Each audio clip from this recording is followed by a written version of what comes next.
particular is not much to speak of. A hired man's cottage rented out for the season with money borrowed from his wife's family. With skunks in the cellar, and no water save that from a half-inch lead pipe connected to a spring. It is an uninspiring backdrop for a man with his ambitions, though the sparseness and simplicity appeal to part-having.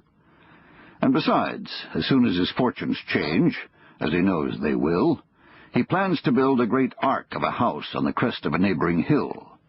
Noloka, he will call it, jewel beyond price, a home to call his own. He thinks of the building plans for that house rolled up in a drawer of his desk, the pencil-thin arrows that mark elevations, the arcs denoting doorways, the breaks in the lines that indicate windows that will open onto grand vistas. All comforting thoughts, though unfortunately not ones that will lead him back to sleep. From experience, he knows that even though he has now located himself, pinpointed his exact position, here in a corner of southeastern Vermont, that knowledge will not buy him safe passage back to the realm of rest. No, now the true torment of wakefulness begins. He lies there deep in the summer night listening to the sounds around him. There are crickets in the woodshed, frogs in the old cedar swamp, a parlor clock on the mantel shelf, chipping away at the hour. To his wife, he imagines these sounds are lulling, the familiar backdrop of her childhood. It is not her curse to hear things as he does, to imagine that every croak and chirp, each tick and chime of the clock, mocks him for some failure. To fall asleep, to make a home, to see with his own two eyes, and deeper still, for some more basic lack of character or worth that he does not wish to pursue. So he says to himself what he said before. The night has gotten into his head, and the phrase takes some of the edge away, transforming the night from a nemesis into something more foolish, but finally benign, a schoolboy on a prank. That sly devil night, up to its old tricks. How well and long he has known them. He thinks of Lahore, when he worked for the papers and his parents went up to the hills, when the heat had the grip of a stranglehold, and the night seemed to last forever.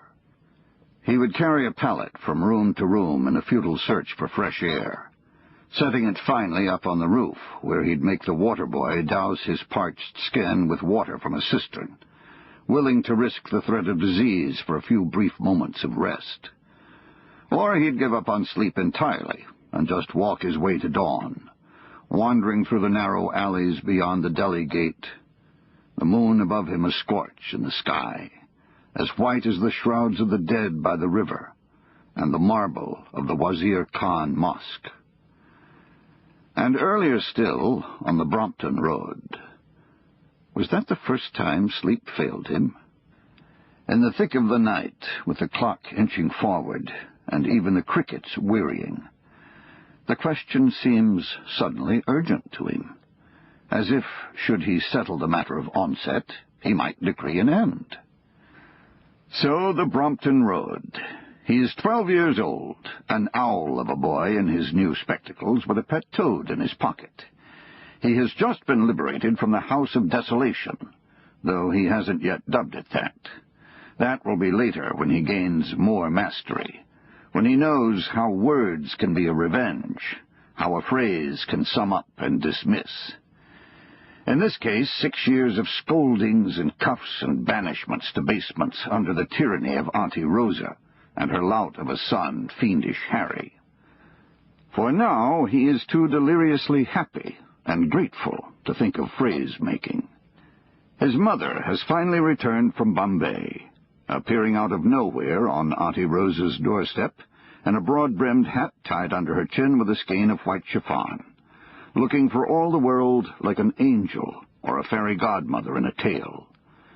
She has taken him and his sister, Trix, away from that horrid place, and installed them here, in this rooming house on the Brompton Road, right across from the old South Kensington Museum. Here he should sleep in blissful peace, rescued at last from Auntie Rosa, reunited with his mother. But instead he finds himself wide awake, eyes open and ears alert. At first it is thrilling to be up at this hour, the dark electrifying. He hears a stray cat caterwauling from a rooftop, the last omnibus bound for Knightsbridge, the deep and mysterious groaning of pipes from the walls of the water closet. He feels no fear, only a strange, exhilarating sense of power. He is a sahib, a sultan, a raja, and this is his domain. A world of flickering shadows and moonlight, and at least one minion, the toad. It sits by his bedside in a specimen dish, as wide awake as he is.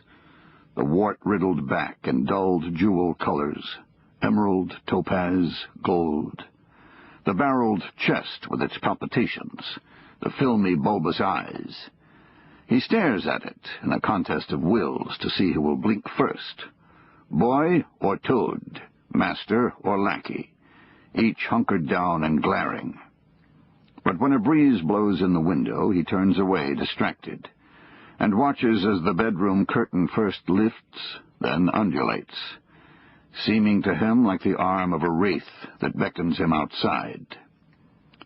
So he grabs the toad and stuffs it into the pocket of his nightshirt, sets his new specs on the bridge of his nose, wriggles his feet into slippers, and then he is off on an adventure, past the room where his mother sleeps, past the door to the landlady's quarters, down the back stairs, through the kitchen, the scullery, past the black heap of the coal box, to the door that leads out to a small walled-in garden, magical in the moonlight. Immediately he claims the place as his own, a part of his empire, from the ancient horse-chestnut that stands in one corner to the ginkgo tree in the other, an old stone bird bath, the thick ivy vines, and, now what's this? An invader.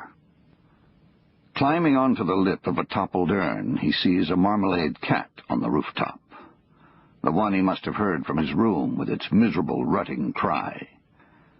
Spying him, too, the cat arches its back, then sits and lashes its tail as he scrambles to the horse-chestnut tree and gathers an armful of seeds. These are hard, spiked balls, like the spheres of maces he imagines crusaders once must have swung outside Jerusalem, and he chucks them up at the cat, who attempts to hide in the gutter. But it is no use. The cat is doomed. He throws another barrage of seeds, this time hitting his mark, and the old Tom slinks away over the slates, quickly conceding defeat, as he throws his arms up victoriously and almost dislodges the toad. But when the cat has finally vanished among the chimney pots, instead of feeling a swell of triumph at a battle well fought and won, he is seized by a sudden lonely ache and an emptiness in his bones. In the sky the moon still shines, but its light seems cold and barren. He smells for the first time the seeds from the ginkgo, fetid as rancid butter. And when he wanders to the bird bath, thinking that his toad might like a swim, he finds the scalloped basin choked by a scrim of algae scum. So he goes inside, retracing his steps back through the kitchen and scullery, back up the winding stairs, though when he comes to his mother's room, he pauses before slipping in. She lies in the bed, her hair strewn across the pillows, thick strands of twisted gold. Her skin is white as alabaster, and still as stone as well, except for a thin blue vein in her temple that quivers as he comes closer. He stands by the bedside, watching her sleep, studying her face. Her eyes betray no signs of dreams. Her nose doesn't flare with breath, though her lips seem to curve round the edge of a secret that he cannot begin to guess. Then he feels the toad squirm in his pocket and takes it out for air, holding it in his two cupped hands where its shape and weight and beating thump make him feel like he holds a live heart. He knows, of course, what happened when a princess kissed a frog. But what if a frog kissed a princess instead? Would she wake from her slumbers, startled?